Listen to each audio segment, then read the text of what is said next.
And as Dennis Lillee gets to the middle, the crowd urging Bob Willis on. Come on, Bob.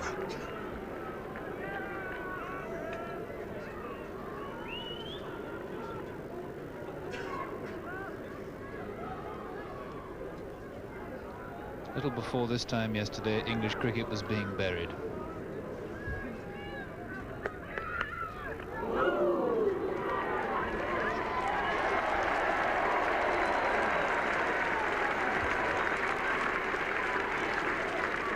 So Lillee a positive stroke to start his innings. 76 for 8. 54 needed, 2 wickets to fall.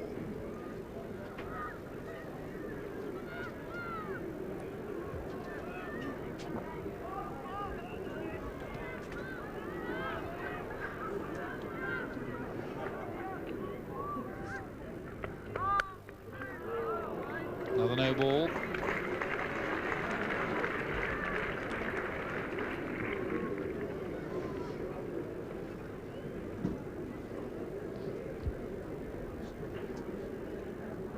And I wonder what Dennis Lillee is saying to Ray Bright. Couldn't begin to guess.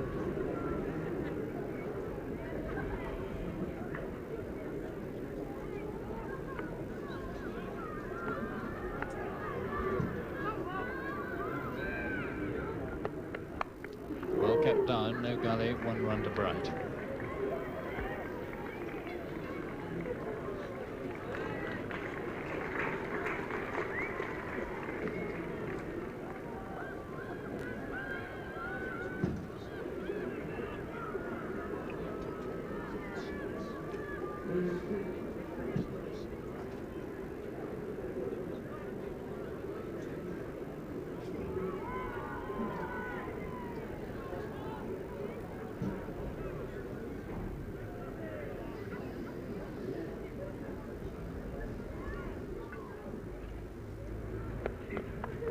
And that's very effective indeed, 4 runs. That is, he's a most canny cricketer, Dennis Lillee. That was extremely clever thinking on his part. Quite deliberate uppercut. Astonishing shot. He definitely gave it a lift. Over second slip. And Braley's reaction to that is going to be to put a very fine third man just a few yards in from the boundary. Chris O coming down here, and you remember that there's also Graham Dilley further along to the right of the picture at square a third man, and fly slip took a wicket yesterday. Willis to Lillee. Oh, how did he keep that out?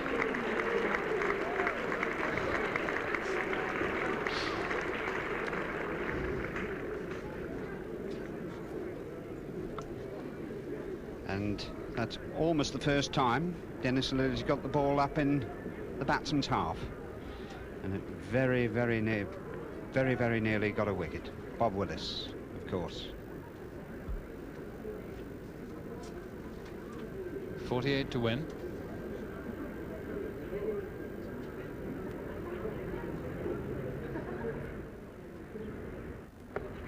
Oh dear, oh dear.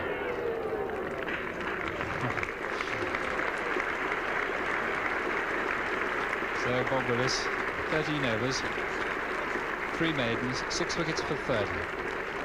And whatever else happens, you have to admire the tremendous powers of recovery of Bob Willis, whose career has been written off for dead time and again.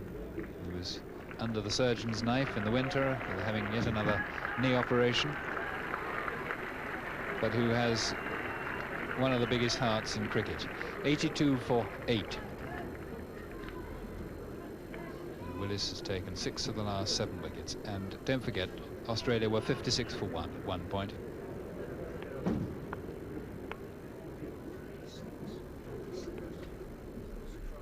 So the last 7 wickets have fallen for 26 runs as Earl bowls to Bright. And gets runs.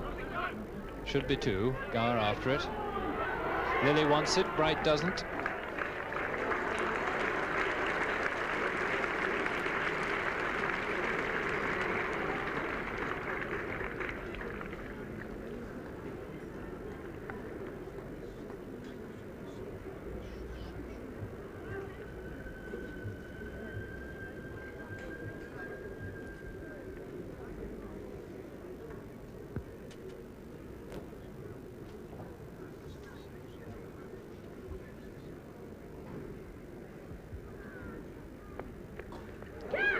Was it off the glove? We shall soon know. No, it was not. Gatting thought it was, and Dennis Lillee quick to rub a part well away from the wrist. And just shows the bruise, Dennis. You don't have to go on, Dennis, we're convinced. And certainly hit him on the upper arm.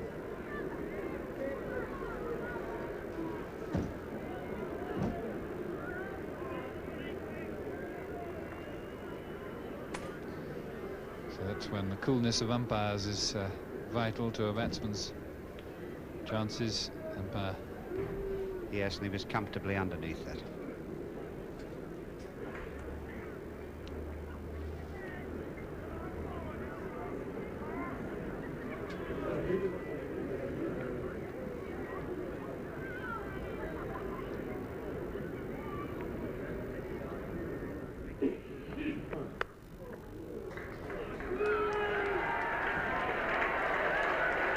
More. 46 to win. And it is 6 not out.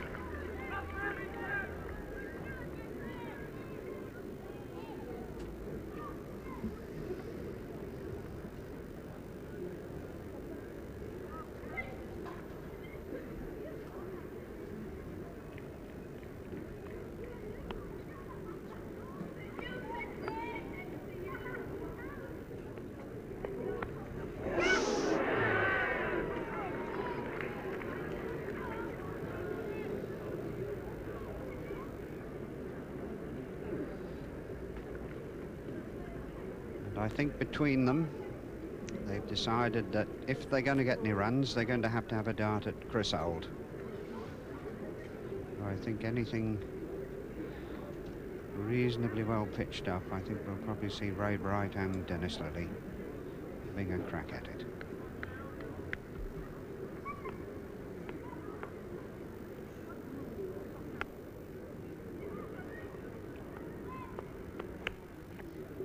That's a good shot.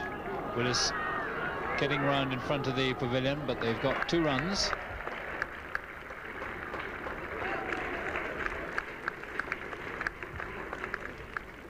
To reduce the target to 44.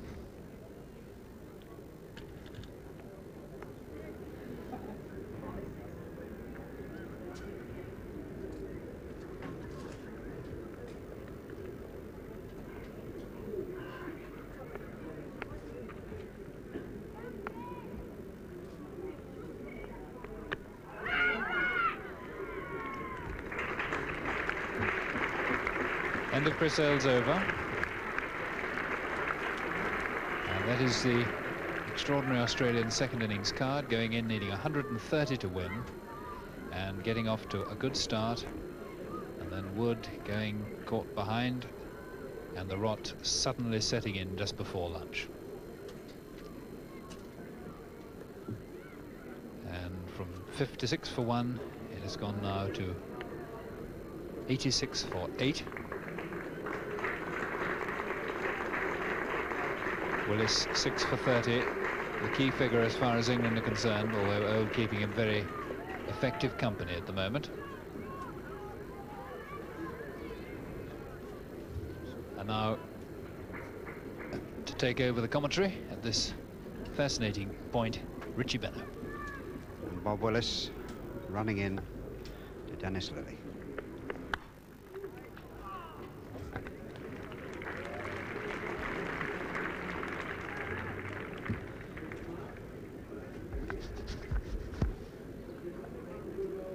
4 runs to win and 2 wickets to win. Bob Willis is now in his 14th over. 6 for 30 at the moment.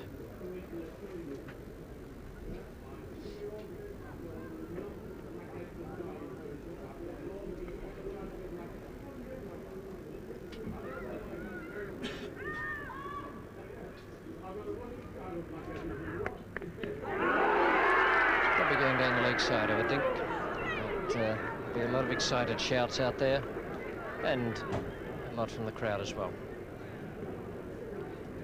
And here it comes, and definitely missing the leg stump.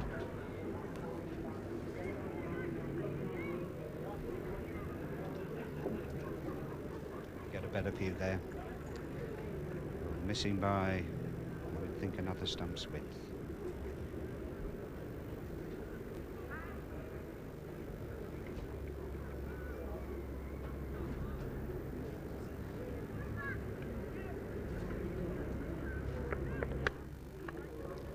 Couple there for Dennis Lillee. David Gower doing the chasing. And a good piece of running and throwing.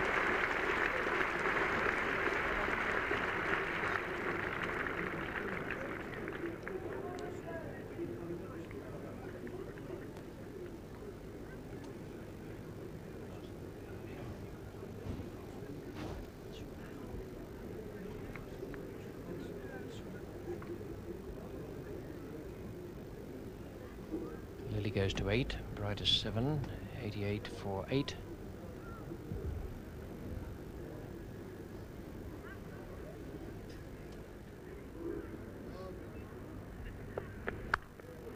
Didn't quite get that, and we'll get only 1.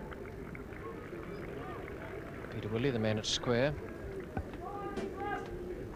Dennis Lillee's overall test match figures are not great if you look at the average, but here and there he's played some valuable innings for Australia. Top score of 70-odd at Lords in 1975.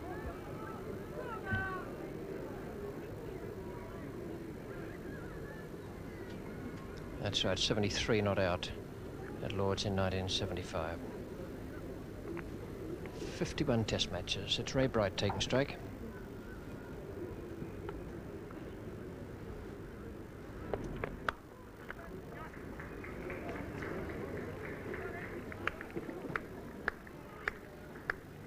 Technique of these two is quite interesting.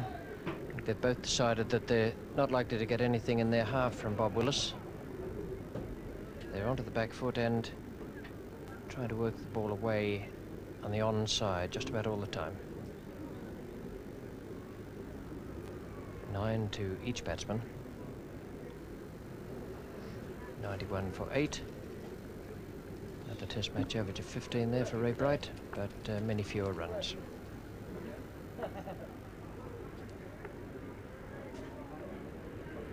It's a better ball. Quick piece of work from Bob Taylor, who's taken 4 catches in this innings. Wood Dyson, Trevor Chappell, and the last one was Lawson.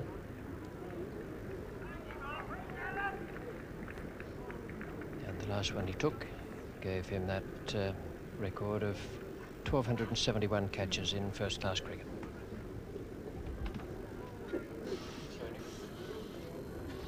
.92 for 8, just 2 double-figure scores there, 2 approaching it. Lillee and Bright.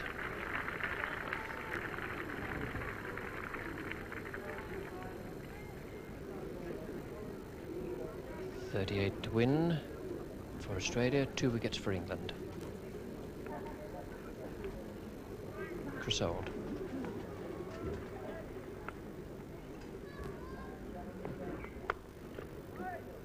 Fielder.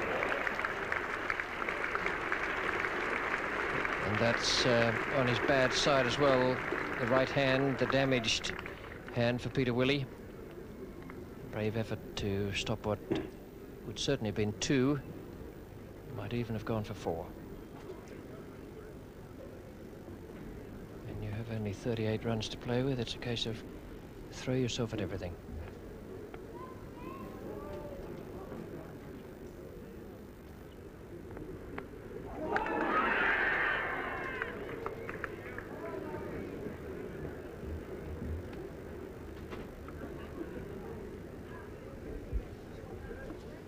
There it is, anywhere near to being pitched up.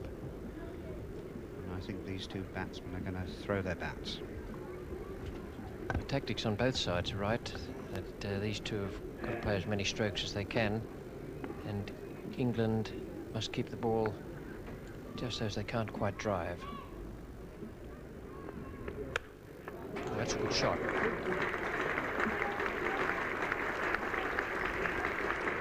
That was very well picked up by Bright. It didn't get up all that much, and I don't think it was all that short either.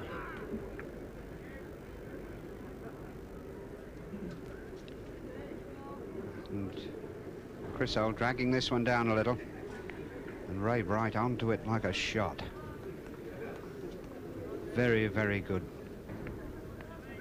pull. 96 for 8. Bright goes to 13.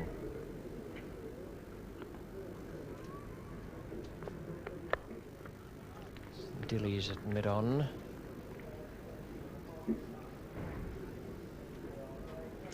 Yes, the batsmen have to play their shots, and the bowlers need to keep it just short of driving length.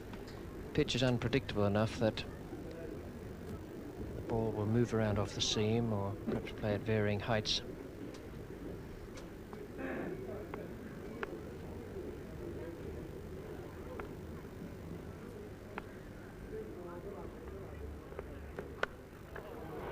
Quite get that, I don't think, but he got it well enough to bang it into the fence. It's square, and again I don't think it was all that bad a ball. It seemed to me to be picked up off around middle stump. Up comes the 100 for Australia. 100 for 8, 17 now to Bright, and 9 to Lillee, 30 to win. And what a situation. These two have put on 25.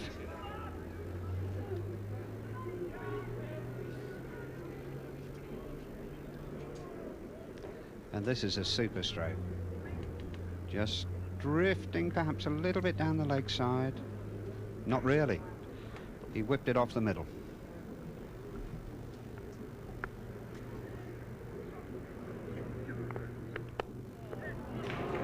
The outside edge. Boycott doing the fielding.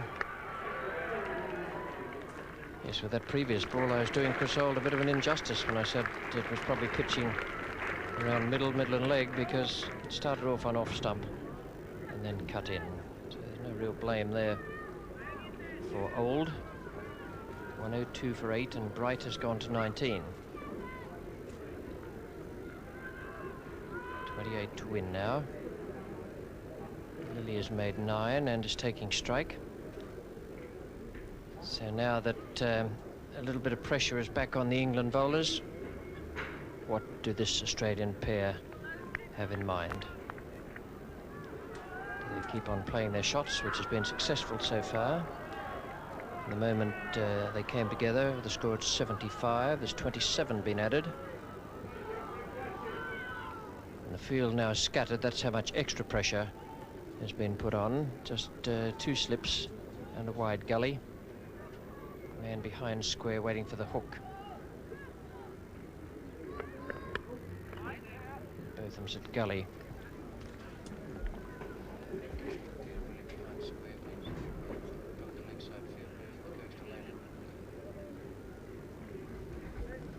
Peter Willey is in catching position, waiting for the miscued hook.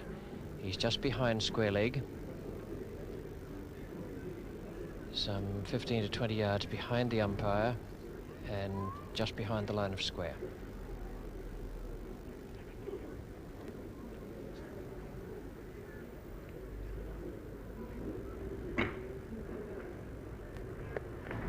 Well, that's a good shot.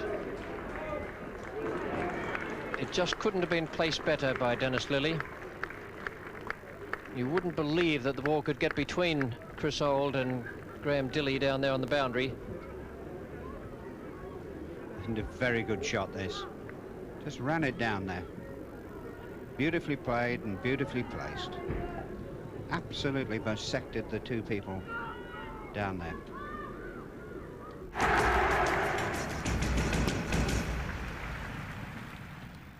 Well, those two men are very close down there, Graham Dilley and Chris Old.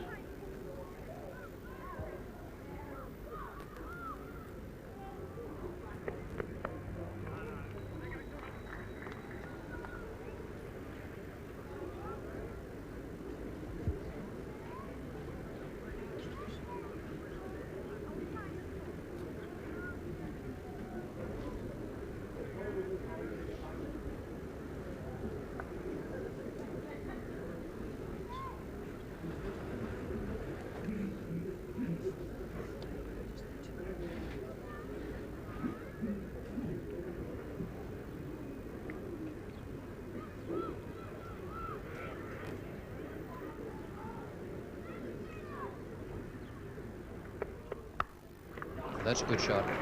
The outfield is so quick, Dilley will be struggling to get that. And again, just beating the fielder by 2 yards. Now, does Mike Brearley have to go and have a chat with Bob Willis? The technique of ploughing it in short picked him up wickets early on. Does he now need to keep it up to the bat?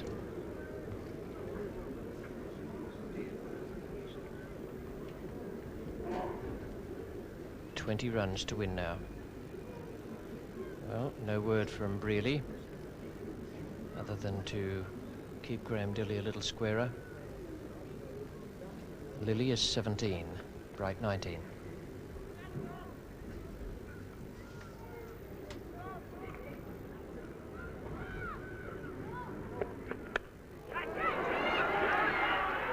Oh, what a good catch! And Lilly has miscued it to mid-on.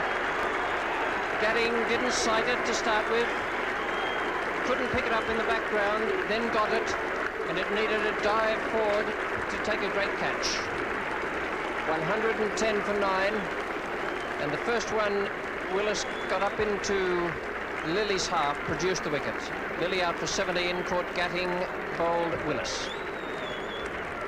And a fine innings by Dennis Lilly. He put Australia back into this game. 75 for 8, and here he is, and Bob Willis for the first time pitches the ball up reasonably well, but Dennis is still on his back foot, and he goes to clip it over mid-on, and Mike Gatting, after a slow start, makes a magnificent effort and catches a great catch.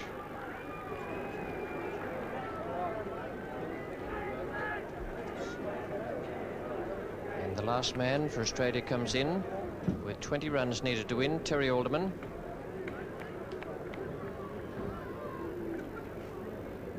And here it goes again. You see Dennis is still on his back foot, and he tries to chip it through mid-wicket, I think. Gets a leading edge, and in the background Mike Gatting doesn't quite sight it to start with, and then makes a wonderful catch of it.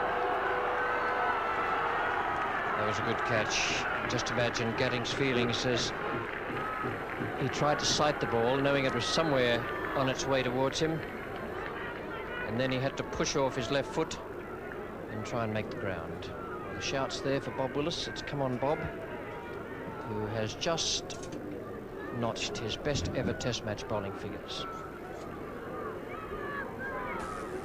20 to win for Australia, 1 wicket to win for England.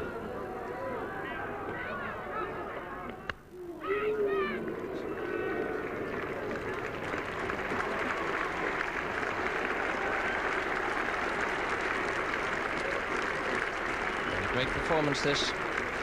15 overs, 3 maidens, 7 for 43.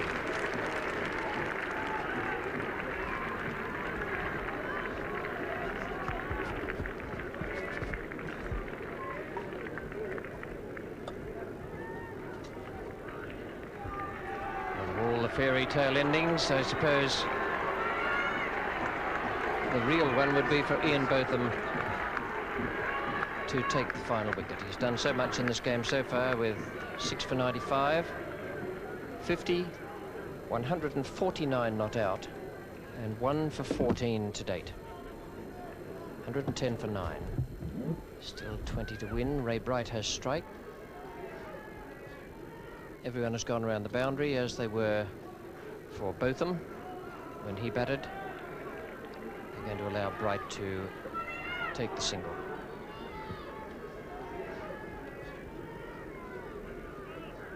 So on the leg side, there's a man at deep fine leg, deep backward squares, a deep mid-wicket and a long on. There are going to be 2 slips.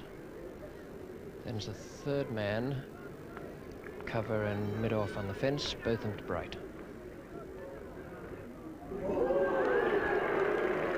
The gaps for Ray Bright are on the offside, really, between point and third man, and between point and long off. Just 3 men on the offside, apart from the 2 slips, waiting to pick up this 10th wicket.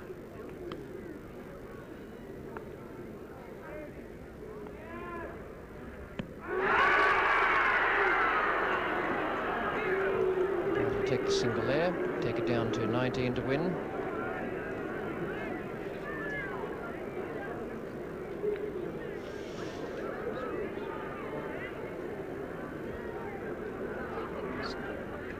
A moment for the last man in, Terry Alderman, who just a few months ago was back in Perth going through a Sheffield Shield match that won the Shield for Western Australia. Here he is now in with 1 wicket to fall and 19 runs needed to win.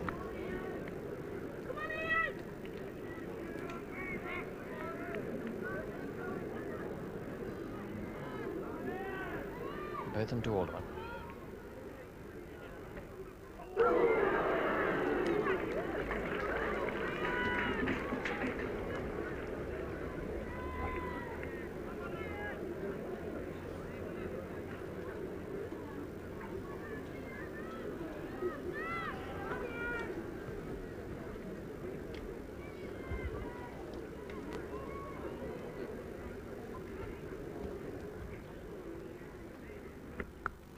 Got him. Oh no, he's put him down. Crisol. It looked to me as though he was flicking that up.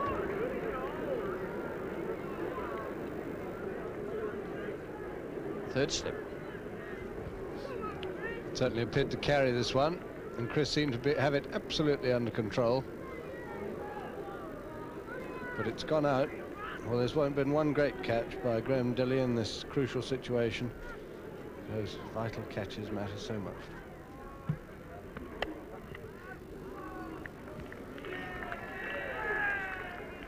Still 19 to win and 1 wicket. Well, it seemed to go into Crisol's very safe hands and looked to be on its way up in the air.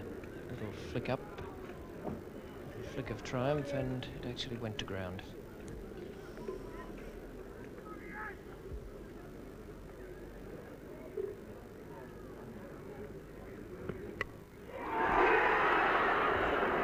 That carried as well.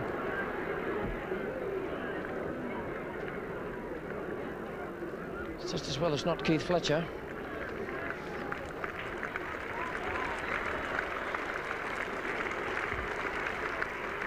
Ian Botham finishes his over. 7 overs, 3 maidens, 1 for 14. Still 19 to win. And that's how it happened. Well, again, a far harder catch, low to his wrong hand, but it has carried, and again it looked as though he'd moved so well to this ball. Chris, oh look, he's seen that, he's gone miles for it, and he's just in fact gone an inch too far. It's just hit the palm of his hand rather than the fingers. Well, 2 drop chances and no runs off that over. Nothing off the bat, just the leg by to reduce the Australian target to 19. Everyone's back for Ray Bright.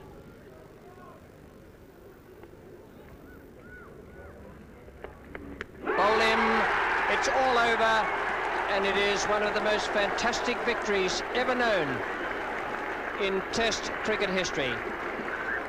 Bob Willis, 8 wickets, a fabulous performance. England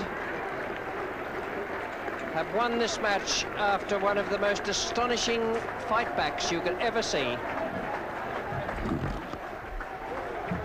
An incredible performance to square the series, the Australians having won at Trent Bridge. The second was drawn at Lord's. And in the third Cornhill Test here at Headingley, England have won an incredible victory. The margin is 18 runs. Ray Bright bowled Willis for 19. Alderman remained not out, no score.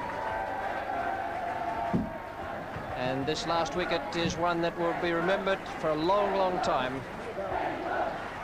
Well, Bob Willis taking his life in his hands. He's just smashed it in at the middle stump.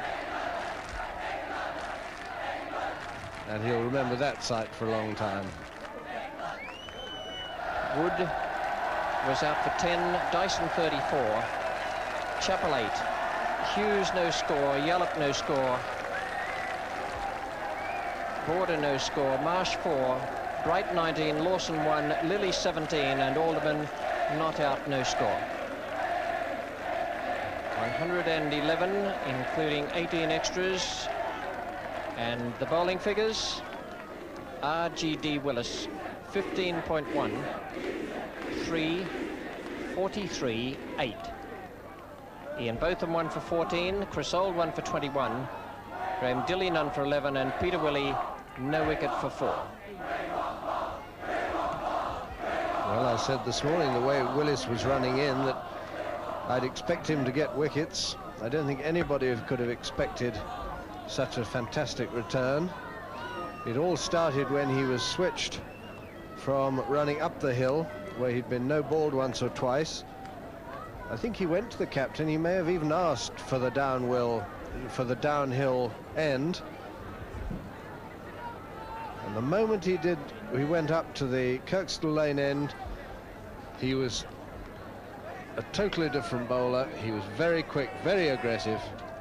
And here he is, the wicket that won the third Cornhill Test for England. And the middle pole goes straight out of the ground, and look at Willis's absolute ecstasy.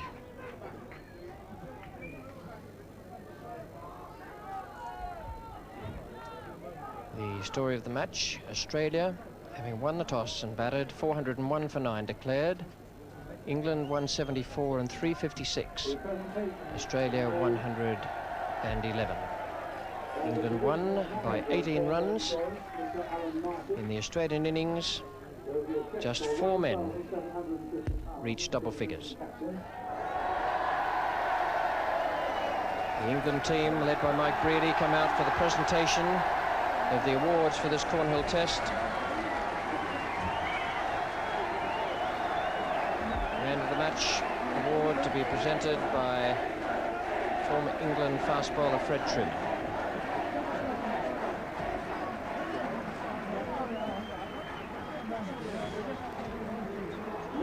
Joe Lister in the foreground, the Secretary of Yorkshire.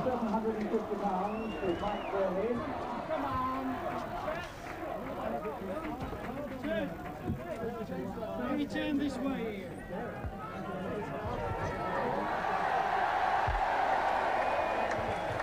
Mr. Alan Martin presenting the cheque for £1,750 to Mike Brearley.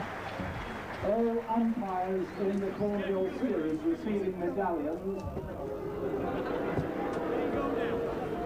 They have already been presented to the other 2 umpires, and if the umpires are not here in a moment, we will give them to them presently.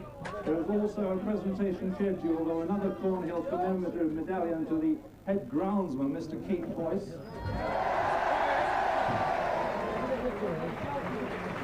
The divisional manager of Cornhill Insurance now makes the presentation to the 2 umpires, Barry Mayer and David Evans, receive their commemorative medallions.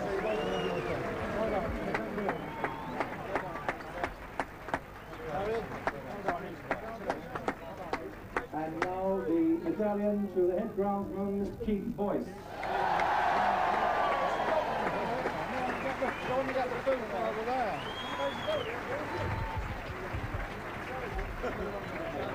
A cheque for £350 accompanied by a Cornhill medallion for the player of the match, and here to make his adjudication for that choice is the head Plymouth.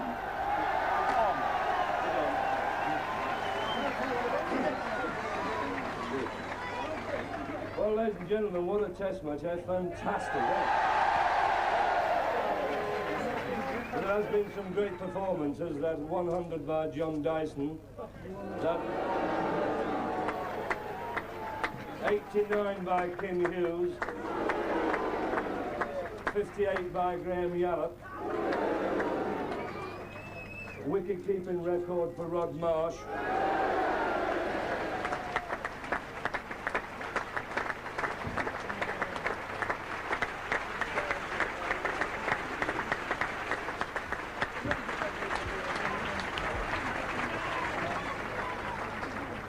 A wicket-keeping record for Bob Taylor.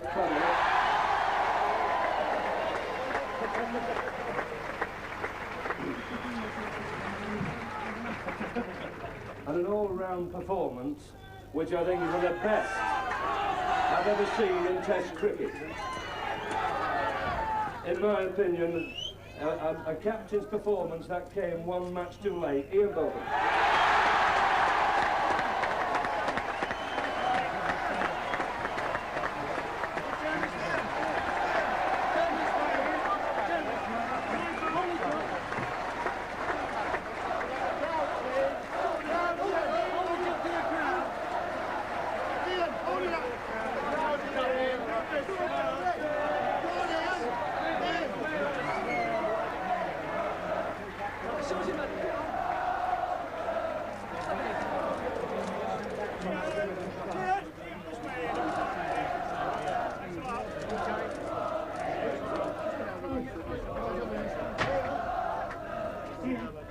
That concludes the formal part of the ceremony. A marvellous scene here at Headingley. Not a vast crowd here to see history made in this third test match, but my word, they were very enthusiastic and they've stayed on, and why wouldn't they? The last occasion which a side won, having followed on, was in 1894. That's the new scoreboard at Headingley. You couldn't have got a message like that on the old one.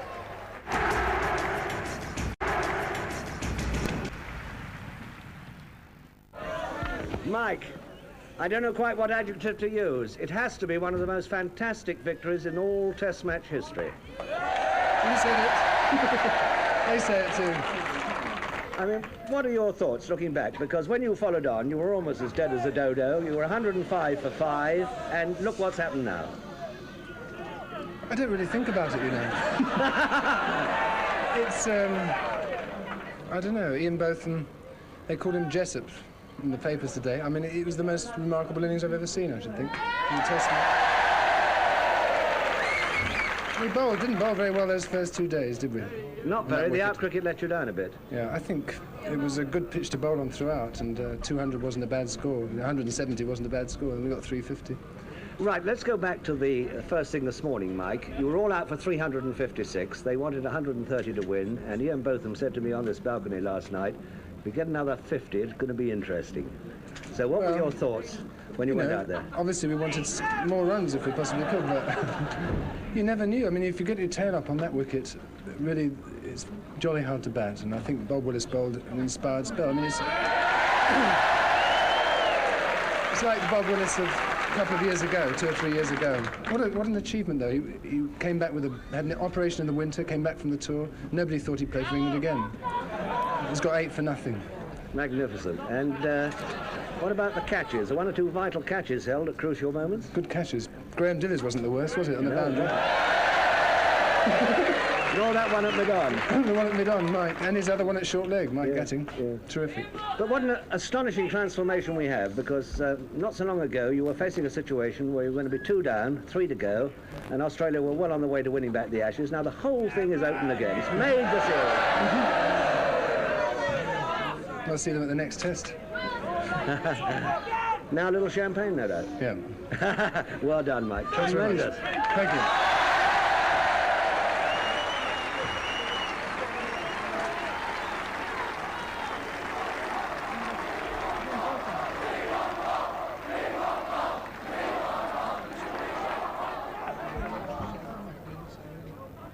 Past captain of England on the left, present captain of England on the right.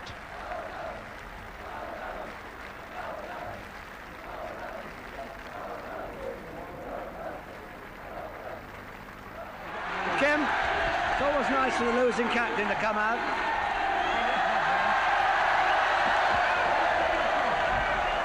You might have got a bit of competition here, Kim. Yes, sure. We'll see what develops. But thank you for coming.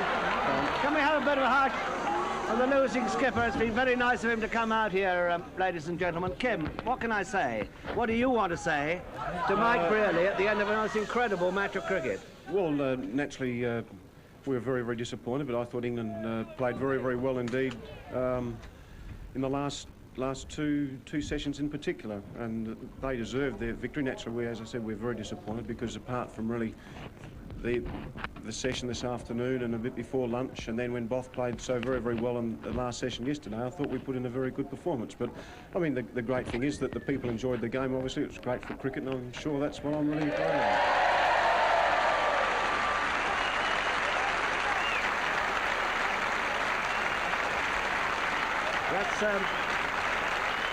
That's very handsomely said when you were on the brink of going 2 up with 3 to play and rather relishing the prospect. Yes, yeah, but one felt that even chasing on 130, that if England had a little bit of luck earlier on, you know, in our first innings we got 401 and we played with a lot of luck, and Bob, I don't think, bowled any better today than he did in the first innings. I think that the ones we played at, and for the people that don't understand, I think Bob bowled just as well in the first innings as he did in the second innings. But I think the thing is, what I'm trying to get across was that in the first innings, the batsman played and missed a lot, and the luck went our way. In the second innings, the first ball we played and missed out, we got a nick, and that's the way the game goes.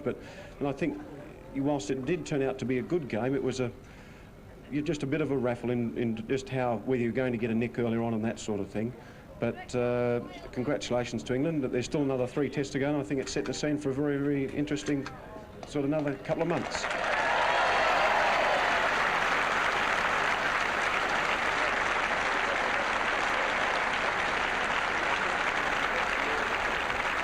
I can't let you depart, Kim, without a word about the turning point in this incredible contest, which of course was when Ian Botham was smashing you round the park here.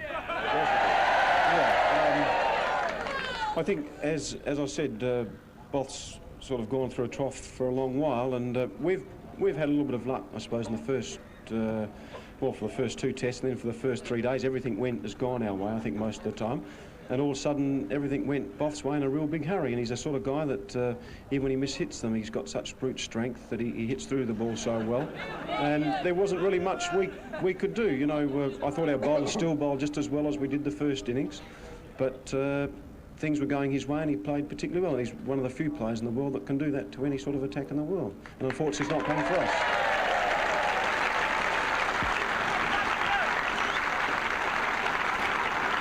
Well, all I'd like to say on behalf of everybody out here, all these lovers of cricket who've been standing out here, Kim, is to say thank you very much for coming and talking to us, Kim. We look forward to seeing you later.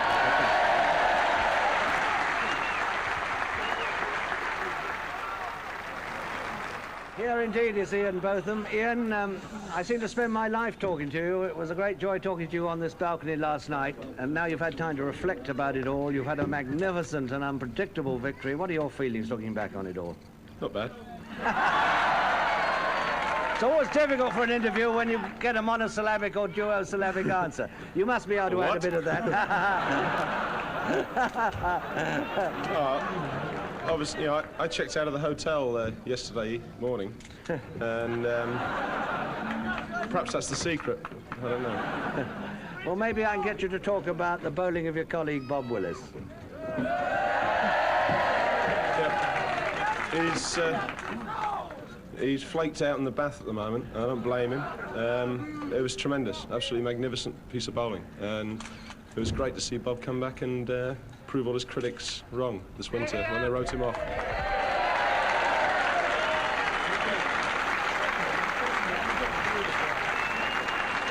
When I talked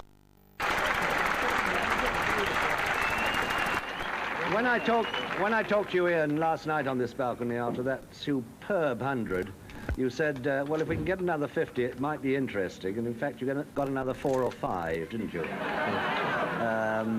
Well, that made it even more interesting.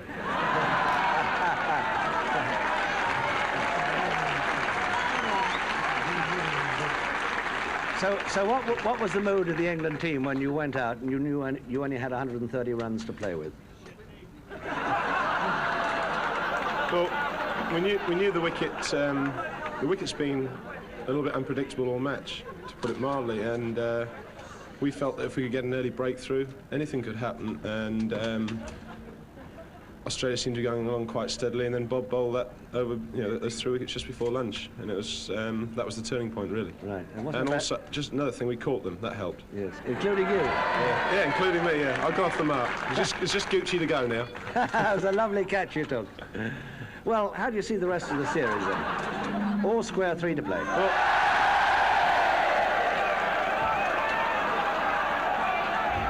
somebody's come out in the balcony. It might be Mr. Willis. No, I said all along that I said all along that this Australian side had been written off by a press before they even arrived here, which was ludicrous because they're a good side.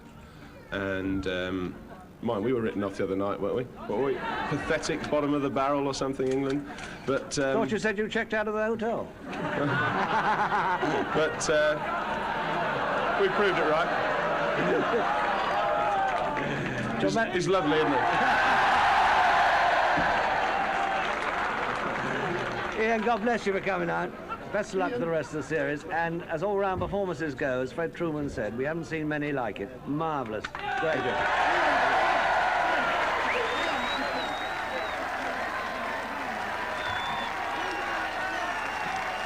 It wasn't a great wicket to bat on, and thanks to Ian's magnificent contribution, we had a little bit to bowl at, and things went well for us during the period just before lunch, and we managed to get the breakthrough, and it was always going to be a struggle batting on there. The decisive over was the one that you bowled and got Kim Hughes and Graham Yallop out. That last over before lunch, wasn't it? Yeah, well, I told Mike I was a bit too old to be bowling into the wind, so I better bowl the other end.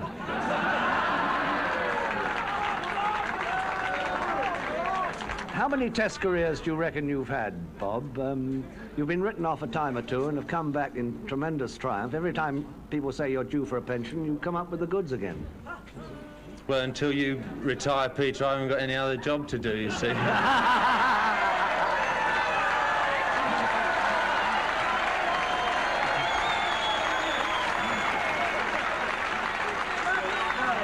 Well done. Tell you what, I've got him looking cheerful again, haven't I?